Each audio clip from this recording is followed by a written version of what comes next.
Every night she cleaned what she could never afford, the classrooms, the books, the future, but she left behind something no one could erase. Lena Carter worked while Stanford slept. When the footsteps faded from lecture halls, when office lights dimmed one by one, when the academic world paused its brilliance to dream, that was when she arrived. Gloved hands, a worn cardigan, and a face half hidden by silence, Lena's shift began at 10 p.m. and often ended only when the first fingers of sunlight brushed against the arched windows. She never complained. She rarely spoke. In 8 years, Lena had taken exactly 3 days off, one due to a fever, one to rush her mother into emergency care, and one on the first anniversary of her death. The Stanford library at night wasn't the same place it was by day. Gone were the study groups, the clicking keyboards, the phones buzzing with internships and futures. At night, only whispers remained. The hush of a broom sliding across stone, the flutter of forgotten paper, the hum of golden bulbs overhead. In that world, Lena could breathe. They called her the night shift librarian, though she never graduated, never took the exam, never held a degree. At 14, Lena had won the statewide academic championship in philosophy and mathematics.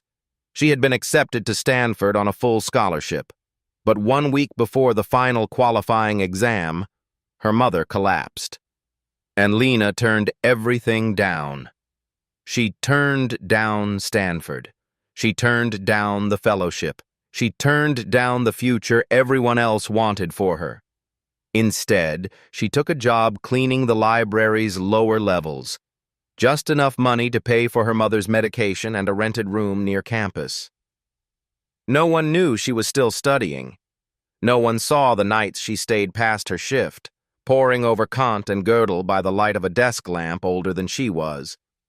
No one knew that after she mopped the floors, she would unlock her own stack of books, a private syllabus crafted over years. She took notes in cryptic symbols, in tiny notebooks with color-coded tabs and sketches that linked abstract theory to lived experience. Each notebook was a living system. Each page was an invisible rebellion.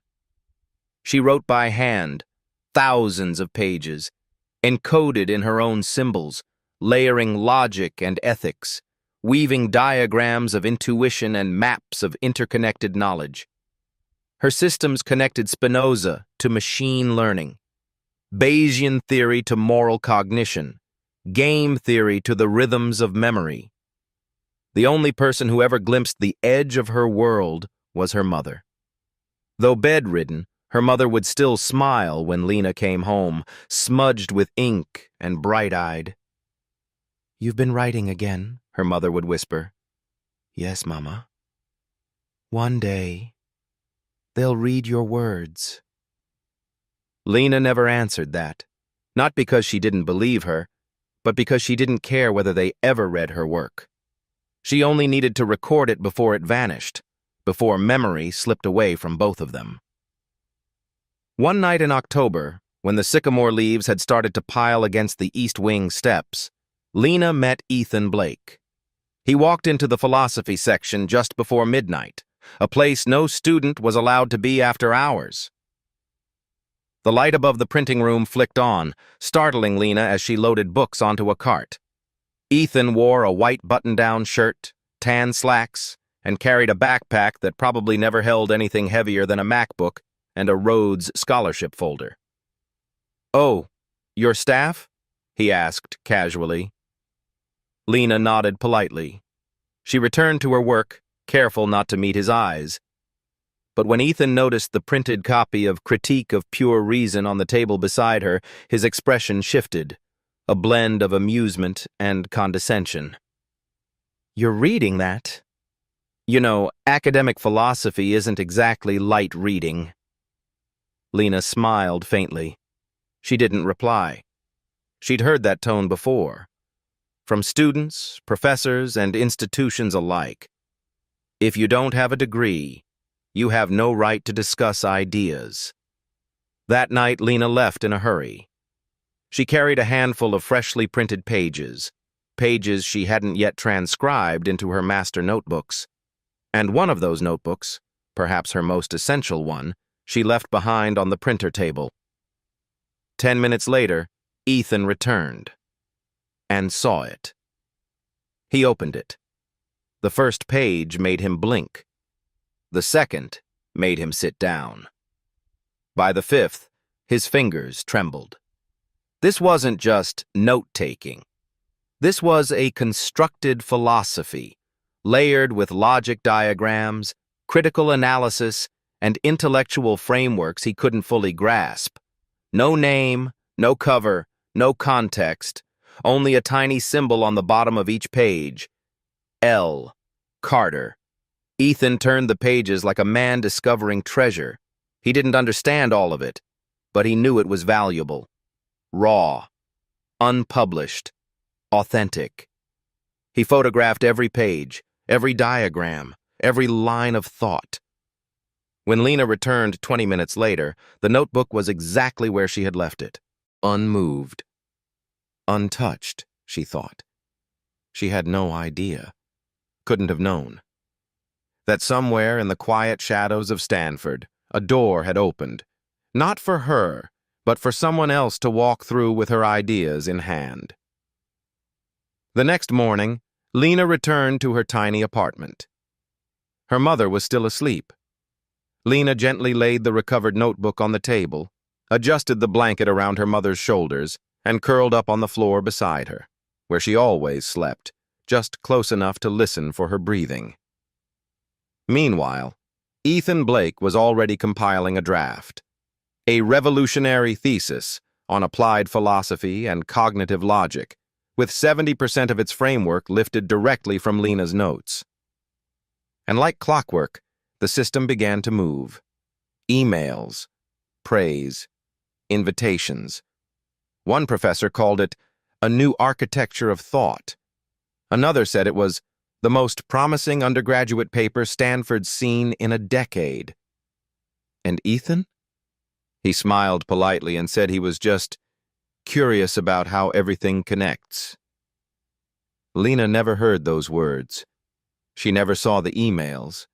She kept cleaning the library and studying the way she always had, quietly, invisibly, because she wasn't on any list.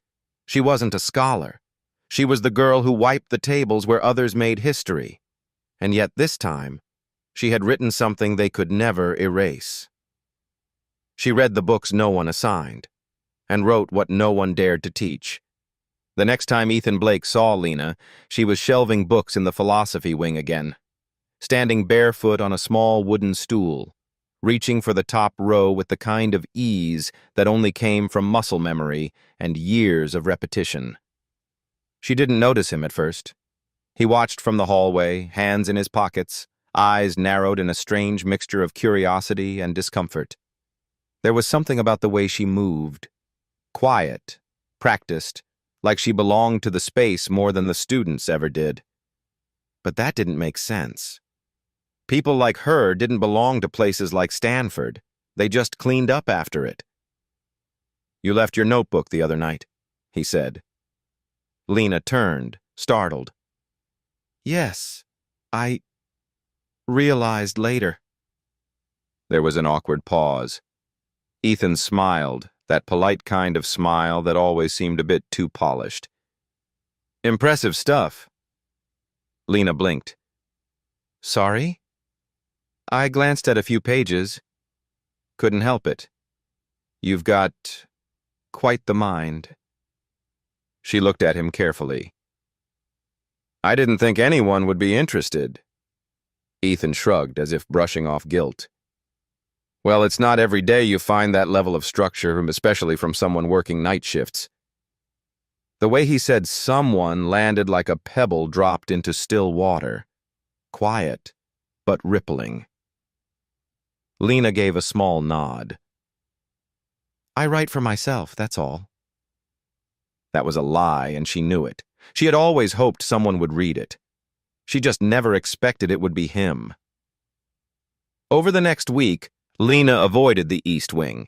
She shifted her schedule, found excuses to clean other buildings, even requested temporary reassignment to the archives room where few ever went. But Ethan still appeared, casually, predictably, always with something charming to say. "You ever think of publishing?" "No." "Why not?" "Because no one would believe it came from me." He chuckled. "That's kind of tragic." She didn't laugh. Meanwhile, Ethan was busy polishing. He had converted Lena's ideas into a research paper titled Fractured Intuition, Mapping Nonlinear Philosophical Cognition in Contemporary Ethics. He changed the language, reordered the sections, added footnotes from sources Lena had probably read but never cited, and at the very bottom, he included a brief acknowledgement. Inspired by conversations across disciplines. Vague enough to mean nothing, clean enough to look noble, and powerful enough to pass as original. On Thursday, Stanford's internal academic newsletter featured an article titled, Senior Student Breaks New Ground in Ethical Frameworks. Ethan's face was on the home page. His name trended on campus forums. Professors quoted him in lectures. Invitations rolled in to present at conferences, to consult with think tanks, to attend the Rhodes Scholarship final panel in Oxford. He smiled, dressed well, shook hands like his father had taught him, and never once mentioned the girl in the library. Lena saw the article by accident. She had been wiping the glass panels outside the dean's office when a printed copy fluttered off a secretary's desk. It landed at her feet. There, in bold font, was a paragraph lifted directly from one of her notebooks. Word for word. Her phrasing. Her model. Her metaphors. She stared at it for a long time. The secretary glanced up. "You okay?" Lena smiled softly. "Just interesting choice of words." That night she pulled out her master notebook, the one Ethan had photographed, and placed it side by side with the article. There was no doubt. It had been taken. Every line, every layer. At first, she didn't know what to do. She wasn't a student. She had no official submissions, no academic standing, no legal proof beyond timestamps on her scanned notes and her own memory. But it was hers, and someone had stolen it. She drafted a letter to the Academic Ethics Committee, concise, professional, with attached images comparing her notes to the published paper. She explained her position as a night librarian, her years of study, the forgotten notebook, the encounter with Ethan. She didn't ask for punishment. She asked for acknowledgement. 2 days passed, then a reply. "Thank you for your concern. However, due to your status as non-enrolled staff and the lack of formal authorship registration, we are unable to pursue this claim further." One paragraph. No meeting. No signature. 3 days later, she received an email from her supervisor. Due to a violation of resource protocols and concerns regarding unsanctioned access to restricted academic material, your employment is hereby suspended pending review. No explanation. No hearing. Just silence. Lena sat in the corner of her apartment that night, next to her mother's empty bed. The room felt colder than usual. Smaller. She opened her phone to find a new notification. An anonymous email. No subject, no signature. Just an attached PDF. She hesitated, then opened it. One sentence, bold and centered. "If you keep pushing this, your mother loses her health insurance." She stared at it, reread it, then closed the laptop gently, as if it were something fragile that might break if she breathed too hard.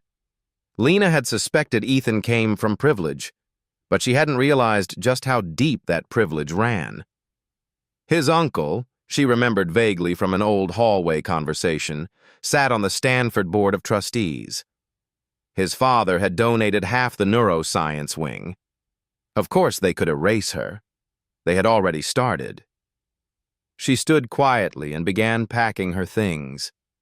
Notebooks, flash drives, sketches, printouts. Each page represented nights no one else had seen. She wasn't angry, not yet. She was grieving something older than anger, something deeper. Not the theft, but the confirmation that this place was never meant for someone like her. But just as she zipped her final bag, a soft knock came at the door. She opened it slowly. There stood Jacob Rivers, a third-year philosophy student, shy, sharp, and observant. He had spoken to her only a few times, but had always been kind. They once shared a brief discussion about Wittgenstein in the break room. He looked nervous. "Lena," he said, holding up a printout, "I think I've found something. And I believe you." He stood on a stage built from her thoughts, and no one knew her name. Jacob Rivers wasn't the kind of student people noticed. He didn't dominate classroom discussions, didn't charm professors at office hours, and didn't post polished philosophical takes on his social media like many of his peers. But what he lacked in noise, he made up for in clarity. And right now, clarity was the only thing Lena had. She sat across from him at a cafe just off campus, the kind of place where tenured professors rarely went and students forgot existed. Her coat still smelled faintly of old paper and disinfectant. Jacob had brought a folder, thick and overstuffed, but neat, like someone trying very hard to keep chaos contained. "I printed the full article," he said, tapping the cover. "And I found your notes. At least the ones you let me glance at a year ago, remember?" Lena nodded slowly. She remembered. One time, during a late-night cleanup near the back of the philosophy section, Jacob had asked her what she thought about moral paradoxes in utilitarian logic. She had given him a metaphor involving mirrors, feedback loops, and systems that cannibalize themselves. He had stared at her like she'd just spoken in code. Now, that code was in Ethan Blake's article. "Look here," Jacob said, flipping to a highlighted section. "This paragraph about recursive ethical loops, Ethan didn't just copy the phrasing. He mimicked your diagram. I saw you draw that exact structure in your notebook." Lena glanced down. Her own handwriting, abstract and sharp, stared back at her from the printed page. Only now it was typeset, refined, bearing his name. "It's almost word for word," she said. "Exactly. And more than that." Jacob lowered his voice. "He's being fast-tracked for the Rhodes shortlist. Oxford. They're calling him the next architect of applied moral reasoning. It's everywhere." Lena leaned back, the sound of that sentence lodging itself in her chest like something sharp. Her words, her work, her voice, echoed in a room she'd never been allowed to enter. "And no one questions it?" she asked. Jacob hesitated. "No one has a reason to. He's rich, connected, well-spoken. And your name doesn't exist in any authorship registry. It's like you were never here." Lena's jaw tightened. She had been here. 9 years, thousands of hours, alone, invisible, relentless. And now, someone else had simply stepped into the light and shut the door behind him. That night, Lena returned to the library. She wasn't supposed to be there. She was still officially suspended. But she knew the building better than the blueprints did. Through a service entrance, past the archives, down the elevator shaft used only by technicians, she made her way to the sub-basement. This was where Stanford stored its unprocessed materials, donations, backups, and obsolete equipment. And one terminal. A half-forgotten, decades-old server that still stored time-stamped printer logs and user sessions, a kind of dusty time capsule no one ever checked. Lena booted it up. The fan sputtered, The screen flickered, and then came the login. She still remembered the admin override code from her first year on night shift. Access granted. She dug deep into the logs, looking for the night she had left her notebook behind. The timestamp was clear. 2:04 a.m., then 2:17 a.m. A login under E. Blake, and at 2:24 a.m., a full file scan initiated. Over 180 pages processed through the high-resolution document feeder. No files saved locally, just printed and uploaded to Ethan's cloud drive. She printed the system log, highlighted the entries, then attached it to a growing folder of evidence. It wasn't just about her anymore. It was about how easy it was to be erased. Meanwhile, Ethan Blake was preparing for the biggest moment of his life. The Rhodes panel would be visiting campus in just under a week. A private conference had been arranged for top faculty, donors, and board members to witness Ethan's brilliance firsthand. He would present his paper, take questions, and demonstrate his unique contribution to modern ethical theory. He had practiced his lines. He had tailored his suit. He had ordered special lighting and a custom slideshow, and not once did he mention the name Lena Carter. 3 days before the event, Jacob went to the student ethics office with the folder. He met with an assistant, not a director. The assistant nodded politely, promised to pass it up, and never called back. Lena had expected as much. So they made a new plan. "If they won't listen," she told Jacob, "then we'll make sure they see." On the evening of the presentation, Stanford's grand lecture hall buzzed with guests. Soft jazz played from the overhead speakers. Bottled water with university crests stood neatly at every seat. Cameramen adjusted tripods. The projector screen glowed with Ethan's name. Fractured intuition, a new framework for ethical navigation. He stepped onto the stage like he belonged there. Not just in the hall, but in the world that applauded thinkers and crowned them early. His voice was smooth, his gestures refined. He paced like a man who believed the future was waiting just beyond his next sentence. In the audience, Lena sat in the back row. Jacob sat near the tech booth, holding a flash drive. At exactly 14 minutes into Ethan's presentation, right after he explained the recursive self-correcting model that had gained so much praise, Jacob leaned forward and handed the technician a note. "Emergency update. Please run backup slideshow." The technician blinked, hesitated, then followed protocol. The screen behind Ethan flickered, and then changed. A scanned notebook page appeared. Messy, hand-drawn, unmistakably real. Page 1. L. Carter, 2:04 a.m. Page 2. Page 3. Lena's handwriting scrolled across the stage in silence. The audience murmured. Someone gasped. Then, a slide appeared with the title, Original Author, Lena Carter, and beneath it, a side-by-side comparison. Ethan's typed page on the left, Lena's handwritten notes on the right. Word for word. The room froze. Ethan turned. He stared at the screen like it was something alive. His mouth opened, then closed. He looked out at the crowd. Eyes met his. None smiled. And for the first time, he had nothing to say. Lena didn't cry. She didn't move. She simply stood and walked out.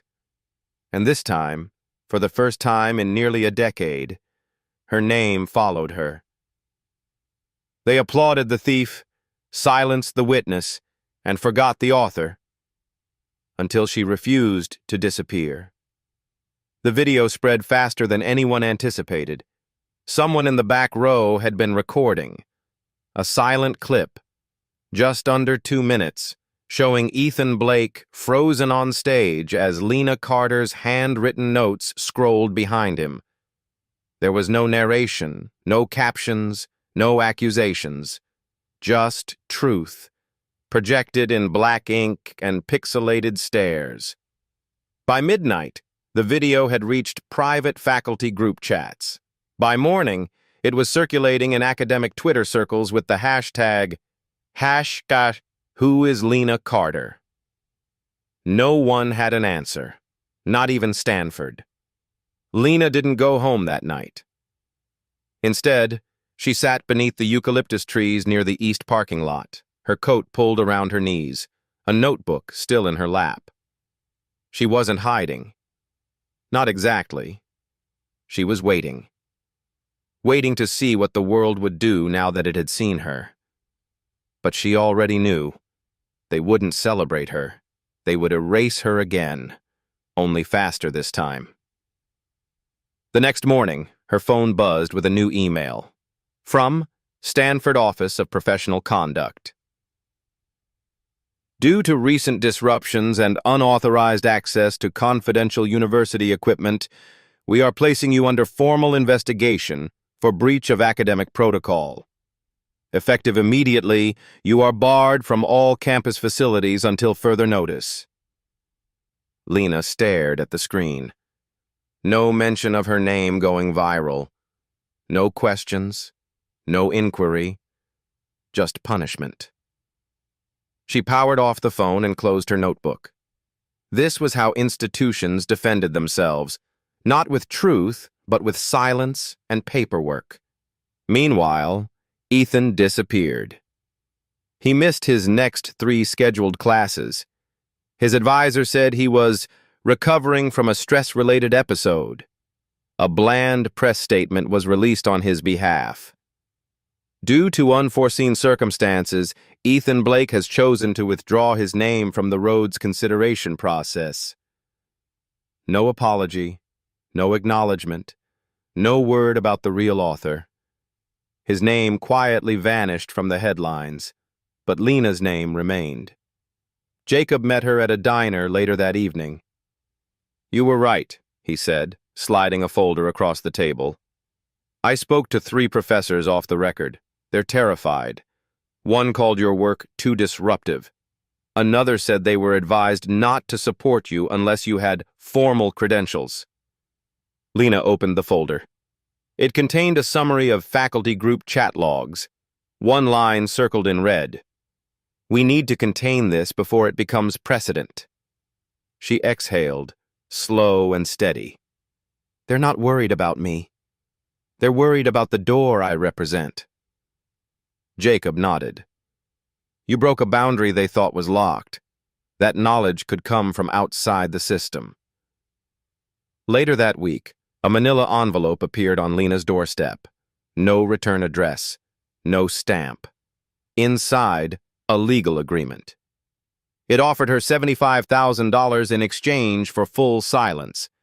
A clause stated that Stanford would internally recognize her contributions in archived records, sealed from public view.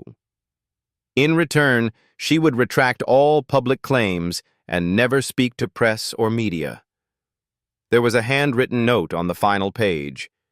"You deserve more, but this is the best we can do without bringing everyone down."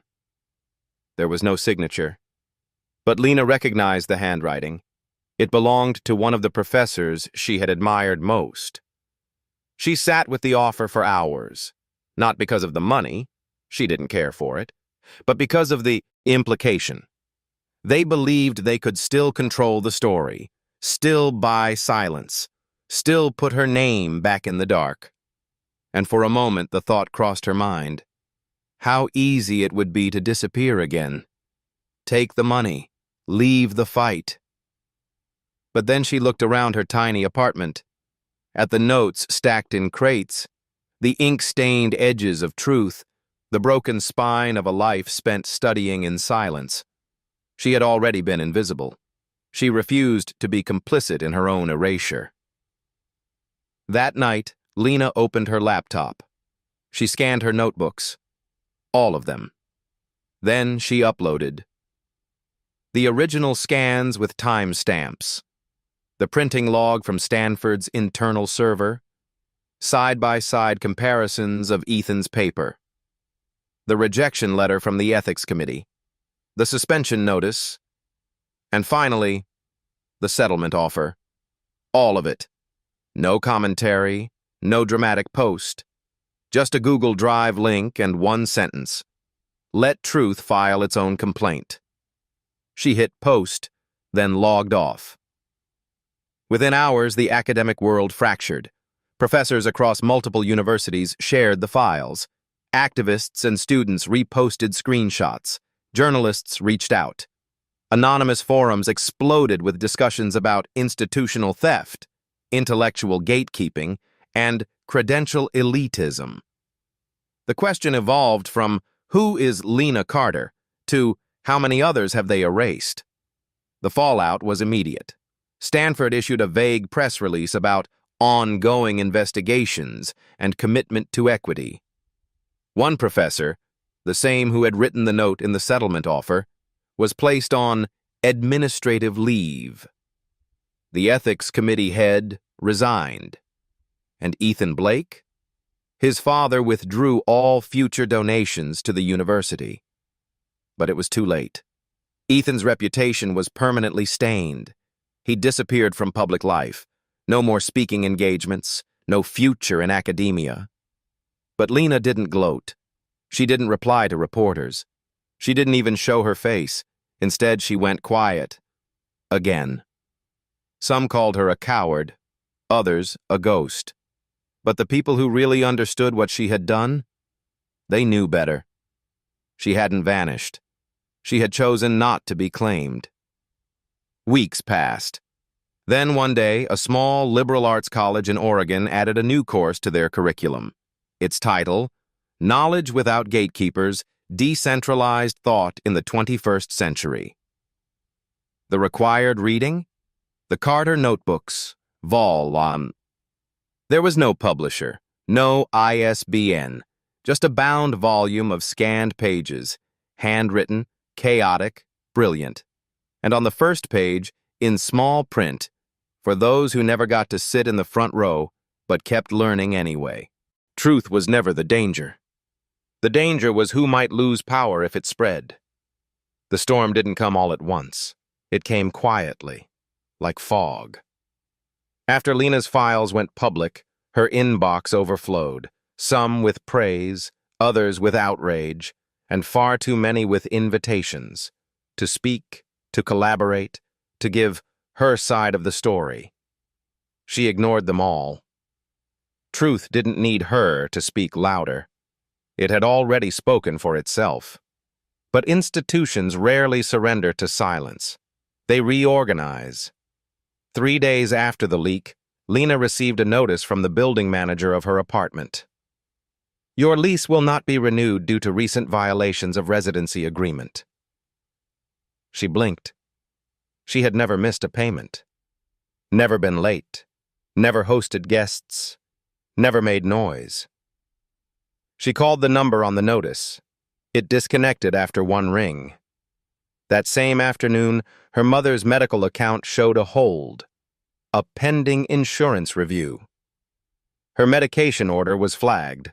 Her caregiver hours were suspended. Lena spent 2 hours on hold with the healthcare provider, only to be told, your eligibility is under reevaluation due to new administrative guidelines. You'll be contacted shortly.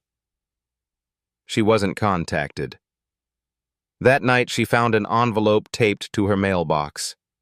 No name, no address, just a typed message on clean white paper. Stop, or your mother pays the price. There was no signature, but the message was clear. Lena didn't cry. She didn't scream. She just sat very still, like prey trying not to move in front of a predator it couldn't see. She had known this might happen. What she hadn't expected was how targeted it would feel.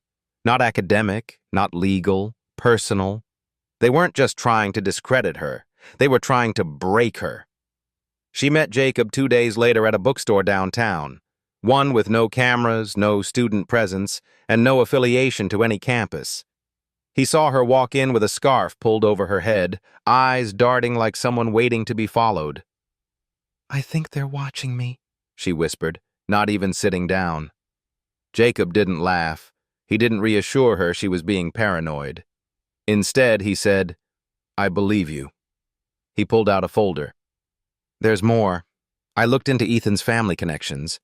His uncle, Gregory Blake, sits on the board of trustees. He's also a senior partner at Hallworth and Rowe." Lena nodded. "Law firm?"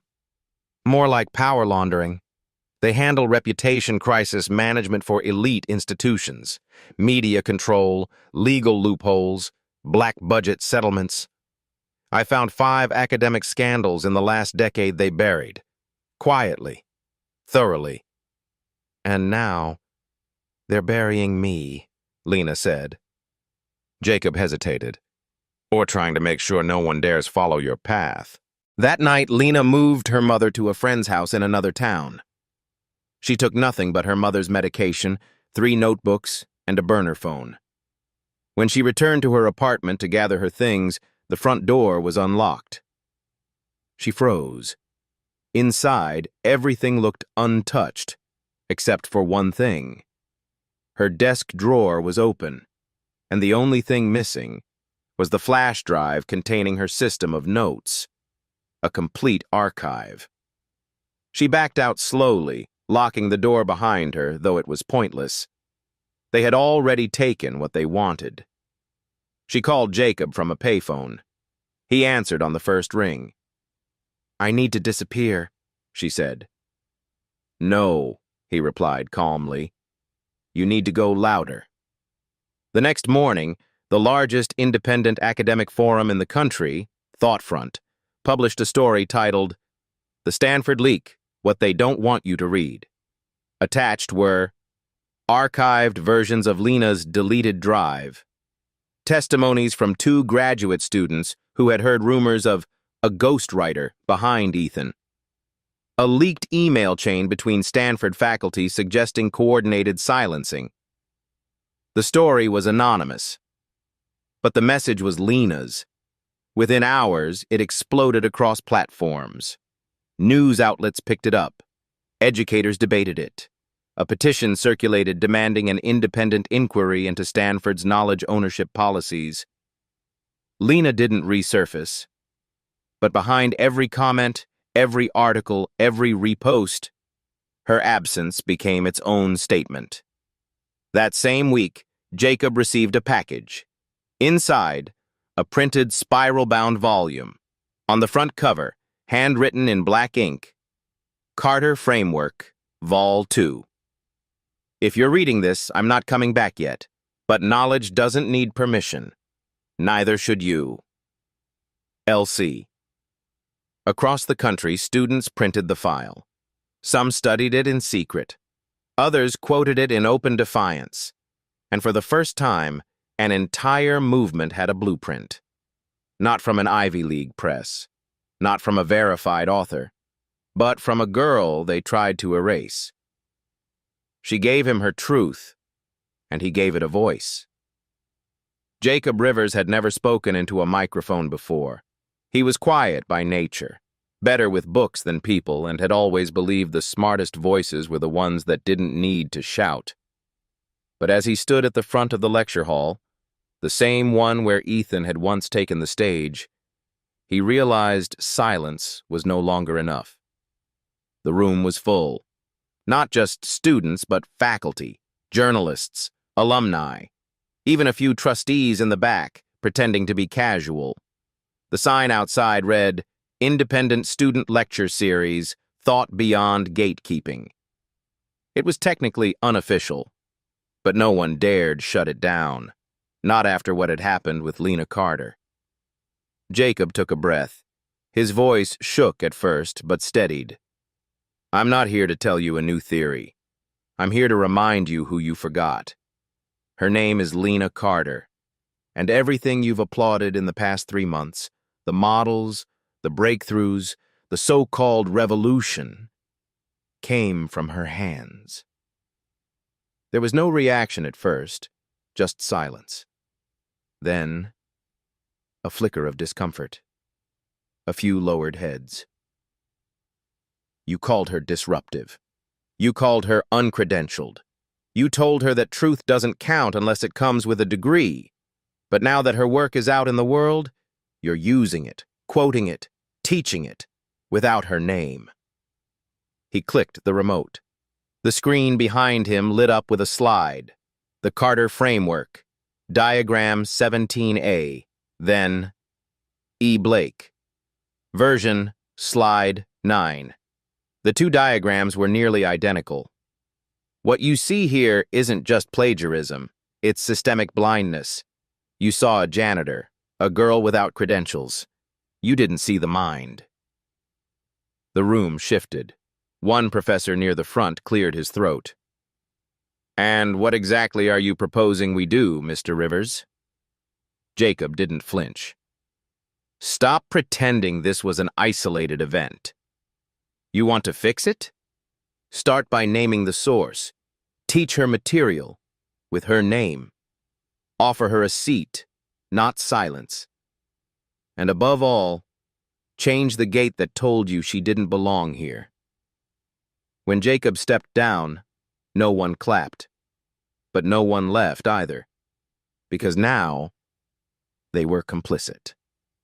That night, Jacob uploaded his entire presentation, slides, speech, documents, to a public forum.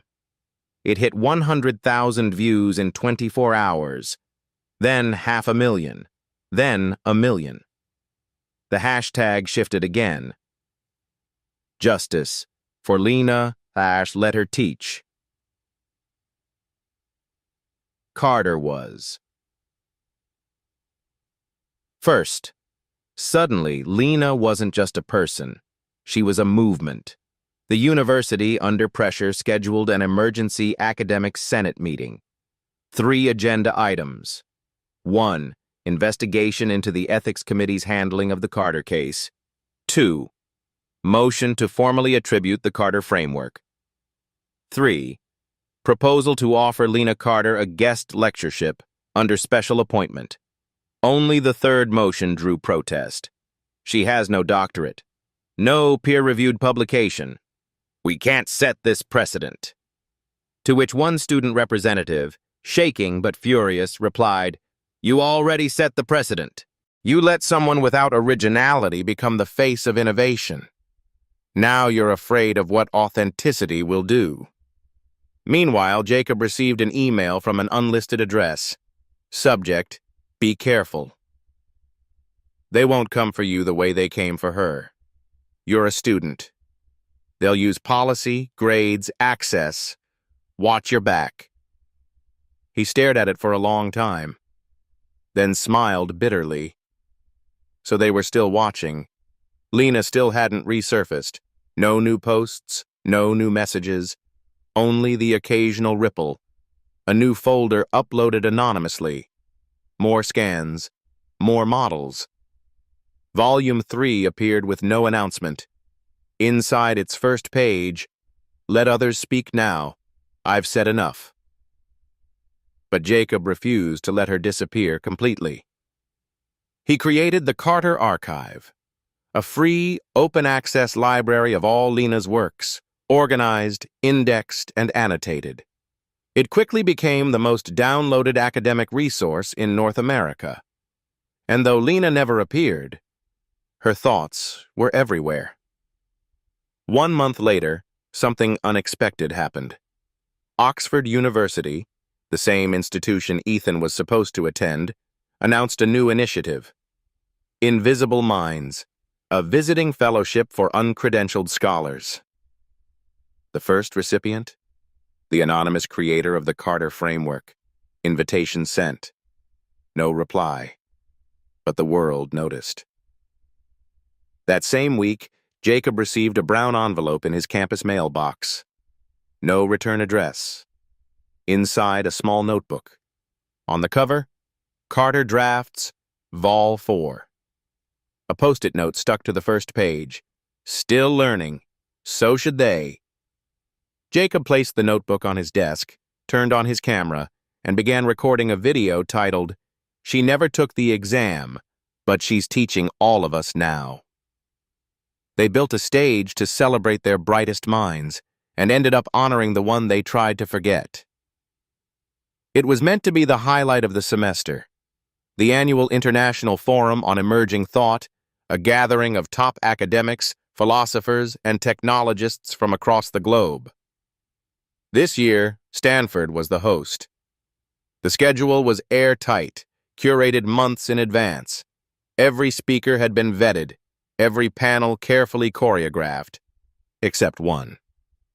The slot was originally reserved for Ethan Blake, but after his quiet withdrawal, a replacement was urgently chosen.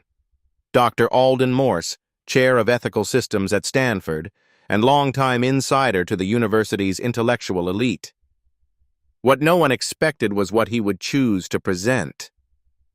The auditorium filled quickly that morning, hundreds in attendance, professors from Cambridge, researchers from MIT, visiting fellows from Berlin and Kyoto. A live stream ran globally. Subtitles auto-translated the session into 12 languages. Dr. Morse took the stage. He was calm, polished, the kind of speaker who wore his authority like a second skin. He cleared his throat, adjusted the mic, and began. Today's session was scheduled for a presentation on moral recursion in decision theory. I've changed my mind. A murmur rippled through the crowd. I won't be discussing a theory. I'll be discussing a name, one we've all said too late, or not at all. That name is Lina Carter. Silence. Even the typing stopped. Dr. Morse tapped his remote. The first slide appeared. The Carter framework, not a footnote. Then, side-by-side diagrams. Her notes, Ethan's paper, timeline overlays, internal emails. He continued. Some of you taught these models without attribution. Some of you praised them as the next great leap. I did too. And we were wrong. The crowd was motionless. Morse looked out over the sea of faces, people who had built careers on publications, gatekeeping, and polished originality. We praised brilliance, but we punished the source when it came in the wrong clothes. We say knowledge should be free, but we built fences, then pretended no one was outside them. In the front row, Jacob sat stunned. He hadn't known. Dr. Morse had never contacted him. No emails, no leaks. He was doing this alone. Then came the final slide. A photograph of Lina Carter, not posed, not staged, taken years ago from the library's staff badge system, the only picture the university had ever kept of her. She looked tired, focused, unaware that one day the world would see her. I don't know where she is now, Morse said quietly. But I hope she knows this. The silence around her name was our failure, not hers. From this moment forward, she is no longer invisible. The room remained still, not out of politeness, but because something had shifted. It was the first time in that forum's history where applause came late, not because the talk was weak, but because everyone needed time to breathe again. And when the clapping finally came, it didn't stop. That night, the clip of the lecture went viral, not because it was emotional, but because it was impossible. A top university official had admitted on record that the system had failed someone, that credentials had blinded them, that power had suppressed brilliance. We built fences. We punished the source. She is no longer invisible.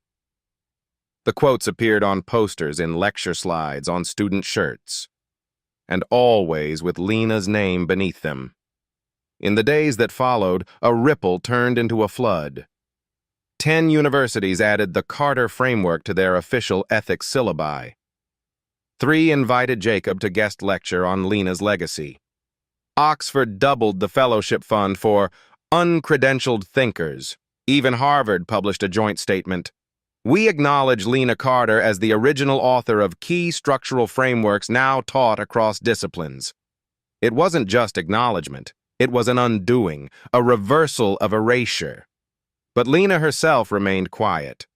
No appearances, no statements. Just one update. In a small public archive page tied to the Carter notebooks, a new folder appeared.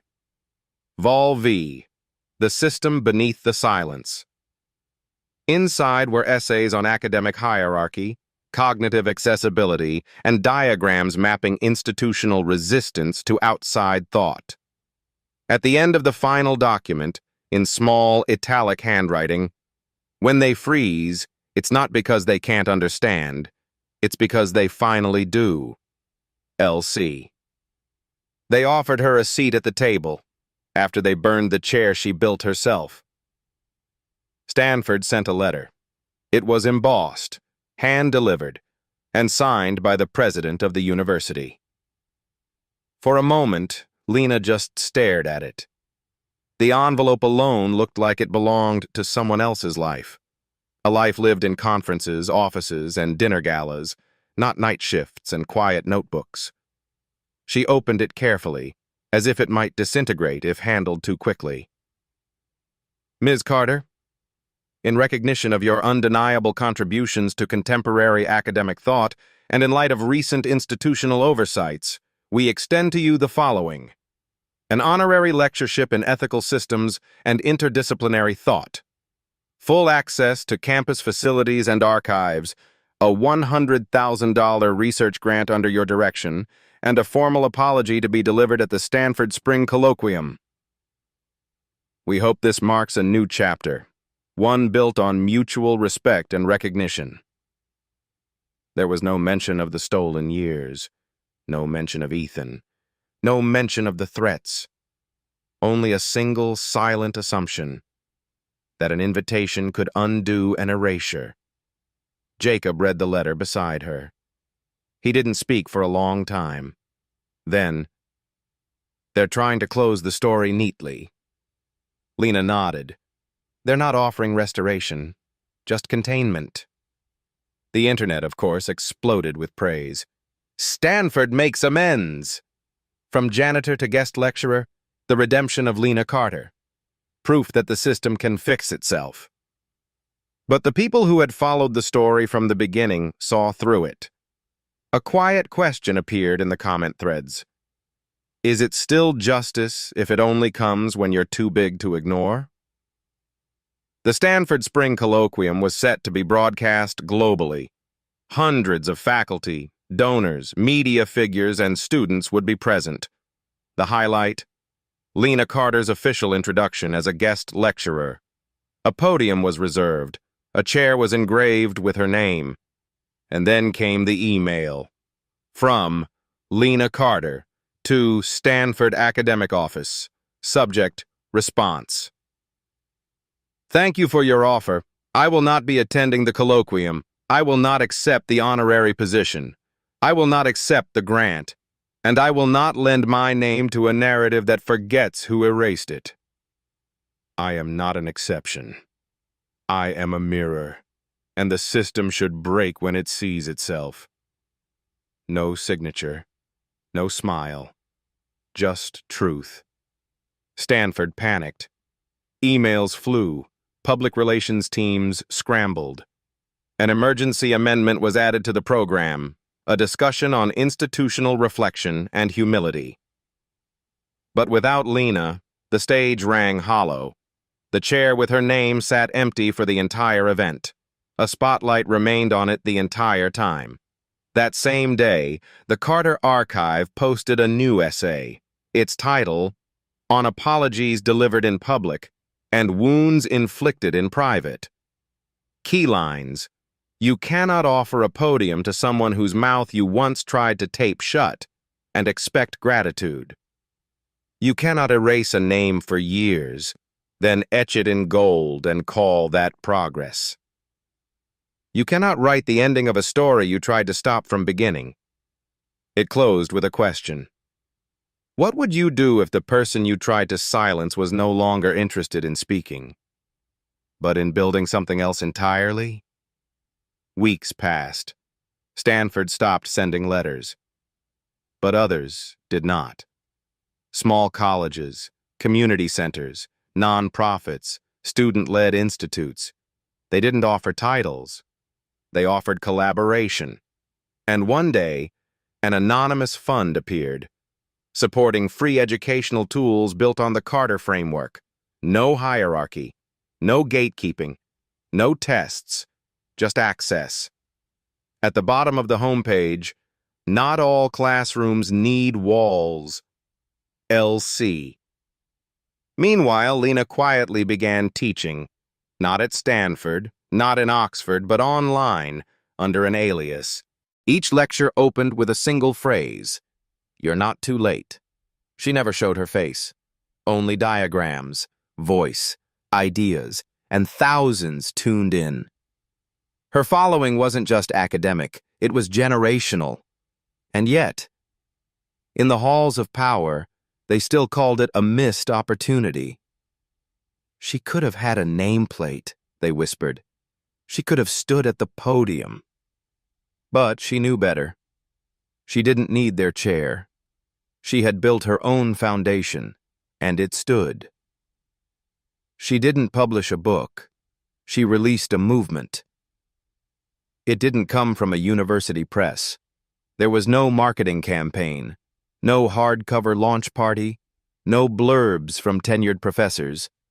It arrived online, quietly, a zip file, 9 folders, thousands of pages, labeled simply, "The Carter Notebooks, Complete Edition," and beneath it one sentence, "Not all knowledge needs permission to be shared."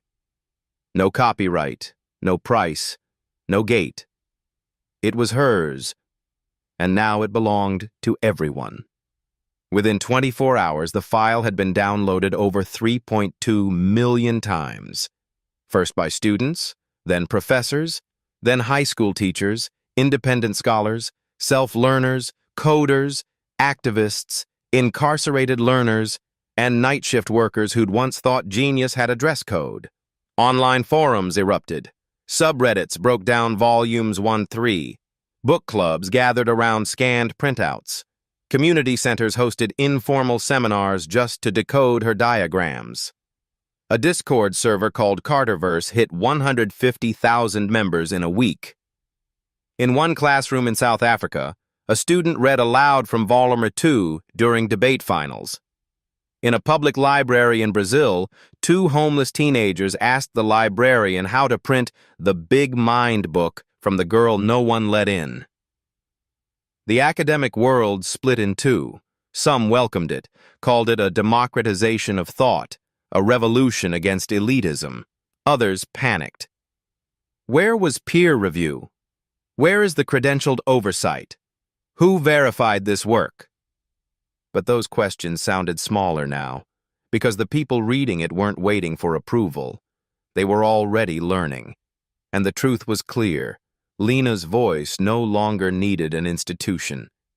It had become a language of its own. Meanwhile, Lena remained unseen. She didn't appear in interviews, didn't sign anything, didn't capitalize on her fame, but she kept uploading. Volume X appeared, a culmination of her systems, notes on how to teach thinking, not just content. It included a section called Modules for the Forgotten Student. Each one began with a sentence. If no one told you that you're capable, start here anyway. At Stanford, the administration tried to reframe the story. A museum wing was proposed, the Lina Carter Center for Radical Knowledge. Press releases were drafted, donors were courted. They even prepared a plaque with her name. But Lina responded, not with protest, but with another essay in the Carter archive. I am not a monument. I am not a case study. I am not your redemption story. I am a question you must keep answering. In every student who does not look like you, speak like you, or walk through your doors with the right papers. Make room, or make way. LC. The museum proposal was shelved. Then came the lawsuit. Ethan Blake's family, reeling from reputational fallout, filed a defamation case, claiming the public exposure had ruined a promising academic future. But the evidence was already too vast: the original timestamps, the server logs, the publication trail, the video. The judge dismissed the case in under 3 minutes. "You cannot sue the truth," he said, "especially when you tried to erase it." What came next wasn't fame. It was infrastructure. A group of Lena's readers, students, coders, educators, built an open-access platform called Field Notes. Its core mission: to house and evolve knowledge from the margins. Modules from the Carter notebooks were integrated into their base curriculum. Users could remix, teach, translate, and build upon them, with credit to LC on every screen. No degrees required, just curiosity. By the end of the year, 6 million users had joined. And in a small town far from any university, a girl who had never passed a single exam solved one of the diagrams from Carter Volner 4, in a way no one else had. Her name, Ava L. She was 13. She had never heard of Kant, Gödel, or Spinoza, but she had read Lena's sentence, "The way you think is not broken. It's just not been named yet." And she had felt seen. Lena would never know them all. She didn't need to, because her work no longer needed a face. It had become soil, something others could grow from. Some stories don't end. They just hand over the pen. No one noticed when she disappeared. There was no announcement, no farewell post, no trace. The live streams stopped. The uploads paused. The inboxes went silent. At first, her readers thought it was temporary. "She's just resting. She'll be back after the holidays. She's probably working on volume 11. But weeks passed, then months, and Lena Carter was gone. Except not quite, because every day, someone new found her notebooks, printed them, shared them, built lessons from them, translated them into languages Lena never spoke. In the Philippines, a fisherman's son used Carter Diagram 12B to explain local voting patterns. In Finland, a former nurse taught ethical reasoning using Module 3, moral feedback loops in a free clinic. In Chicago, a dropout built an app based on Vol 5 that helped teenagers organize protest movements. None of them had ever met her. But they all said the same thing: "She made me feel like I wasn't too late." Then, something strange happened. A new document appeared in the Carter archive, but not from her account. It was uploaded by someone named E.J. Carter. The file was titled, "The Language She Left Behind." It was a textbook, structured, clean, written in someone else's voice, but built from Lena's systems. It opened with a dedication, "For my mother, who taught me that silence can also mean listening." And in the preface, "I didn't write this to explain her. I wrote it because I couldn't let her vanish. I wrote it for the students who come after, who carry questions no classroom has ever welcomed." She taught us how to think freely. So this is for the ones still learning how to speak. E.J. Carter. Speculation spread quickly. Who was E.J. Carter? Some believed it was Lena under another name. Others thought it was a student she had mentored secretly. A few whispered E.J. were her mother's initials. No one could say for sure, but the work spoke clearly. It wasn't a tribute. It was a continuation. The final page held only 4 words: "The pen is yours now." And for the first time, the Carter Archive enabled user contributions. It became a living, breathing forum, not just of her thoughts, but of thousands. At Stanford, no one tried to name another chair after her. They had learned better. But in an ethics class taught by a once skeptical professor, her diagrams were now part of every lecture. He opened the semester by saying, "The best mind I ever dismissed never sat in this classroom, so let's not make that mistake again." Elsewhere, a mural appeared in a city school hallway. Just a spiral, hand-drawn, and beneath it, no permission required to begin. In a rural village, a small library opened, its shelves lined not with traditional texts, but with printed binders of the Carter notebooks. There was no librarian, just a sign. Take what you need, return what you can, teach someone else. One spring morning, Jacob Rivers stood at a podium in an open-air garden, invited to speak at a student-led education summit. He looked out at the crowd.